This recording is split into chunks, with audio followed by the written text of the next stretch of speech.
ایک سڑا ہوا کافر آپ کے قدر کے ارادے سے آنے والا، وہ ایک خبر کا یقین کر کے پچھلی ساری وحی کی تصدیق کر رہا ہے. آج تک آپ نے جو کچھ خبریں دی میں سب پر ایمان لاتا ہوں.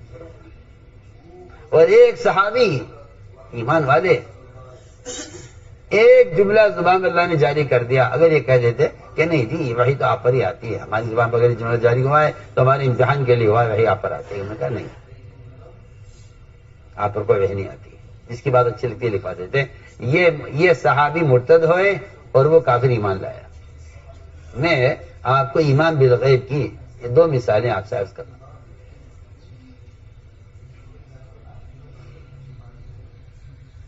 یہ کہتے ہیں کہ غیب کے تذکرے کرتے رہو، اللہ نہ کرے غیب کے تذکروں کا چھوڑ دینا آدمی کو مسلمان کو دہری بنا دیتا ہے. کیا بنا دیتا ہے؟ دہری. جی دہری کسے کہتے ہیں؟ دہری اسے کہتے ہیں جو کہتا ہے کہ بھائی کائنات کا نظام کائنات سے چل رہا ہے. یہ دہریت یہ ہے. دہریت آتی ہے مسلمانوں میں غیب کے تذکرے نہ کرنے کی وجہ سے. رفتہ رفتہ رفتہ رفتہ کائنات کے اندر جو تبدیلیاں آتی ہیں ان تبدیلیوں کو کائنات کی شکلوں سے جوڑتے چلے جاتے ہیں. رفتہ رفتہ ان کے یقین بن جاتا ہے. نعوذ باللہ اللہ تو بنا کر فارغ ہو گئے ہیں. اب زمانہ زمانے سے چل رہا ہے. اسی کو دہریت کہتے ہیں. اسی کو دہریت کہتے ہیں. زمانہ زمانے سے چل رہا ہے، نہیں زمانہ زمانے سے نہیں چل رہا ہے. زمانے میں جو تغیر ہے براہ راست اللہ کے امر سے ہے. براہ راست اللہ کے امر سے ہے. یاد رکھو یہ بات، ہر چیز اللہ کے امر سے ہے. جتنا انتظار اسرافیل کو سور پھونکنے میں اللہ کے حکم کا ہے، اتنا ہی انتظار ایک پتے کو درخت سے گرنے کے لیے اللہ کے امر کا انتظار ہے. اگر کوئی آدمی ان دونوں میں فرق سمجھتا ہے تو پھر وہ اللہ تعالی کی قدرت کو سمجھا نہیں ہے. اگر فرق سمجھتا ہے اس میں کہ درخت کے پتے کا گرنا تو کوئی بڑی بات نہیں ہے، لیکن زمین و آسمان کا ٹوٹنا اور چاند و سورج کا ٹوٹ جانا، ان کا بینور ہو جانا اور سور پھونکے جانے پر ساری کائنات تباہ ہو جانا، یہ بڑی بات ہے. نہیں، اللہ کے ہاں یہ دونوں کے دونوں برابر منتظر ہیں. یہ درخت کا پتا بھی اللہ کے امر کا منتظر ہے اور اسرافیل سے بھونکنے میں اللہ کے امر کے منتظر ہیں. دونوں کا انتظار برابر ہے. دونوں کا انتظار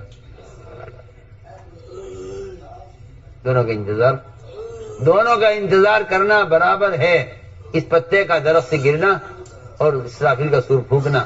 اگر کوئی سمجھتا ہے کہ اس میں فرق ہے تو اس کے ایمان میں فرق ہے. میں سیدھی سیدھی بات آپ سے عرض کرتا ہوں، اس کے ایمان میں فرق ہے. یہ خیال کرے کہ نہیں درخت کا پتا تو کبھی بھی گر جائے گا، یا یہ خیال کرے کہ اللہ کا امر اس کے لیے تو چھوٹا ہے اسرافیل کے لیے بڑا ہے، یہ بھی خیال ذہن سے نکال دینا چاہیے.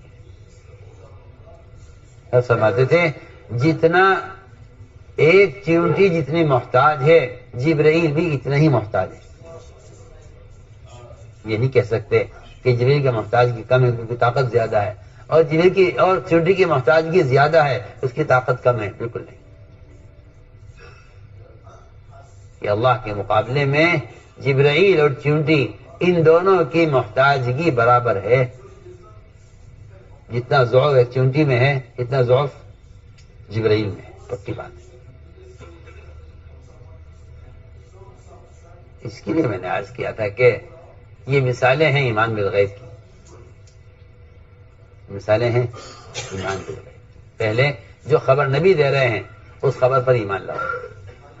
اس لیے آپ صلی اللہ علیہ وسلم کسی مشرک سے بھی وعدہ کرنے میں یہ نہیں سوچ رہے کہ یہ تو یہ کیا سمجھے گا بیچارہ، ابھی تو یہ کلمہ بھی نہیں پڑھا اس نے، ابھی تو ایمان بھی نہیں لایا. آپ صلی اللہ علیہ وسلم ابتداء نبوت میں آنے والے موسم حج میں آنے والے قافلوں کی خوش آمد کرتے تھے، کیونکہ مجھے میرے ساتھ لے جائے، کوئی مجھے ٹھکانہ دے دے، کوئی میری مدد کر دے، کوئی میری ذمہ داری لے لے. میں اپنا وطن چھوڑنے کو تیار ہوں، آپ کے ساتھ چلنے کو تیار ہوں. آپ مجھے موقع دے دیں اللہ کی بات کرنے کا. کوئی آپ کو نہ ساتھ لے جاتا تھا، نہ آپ سے کوئی آپ کا گزر ہوا ایک بہت بڑے قبیلے پر، ایک بہت بڑا قبیلہ،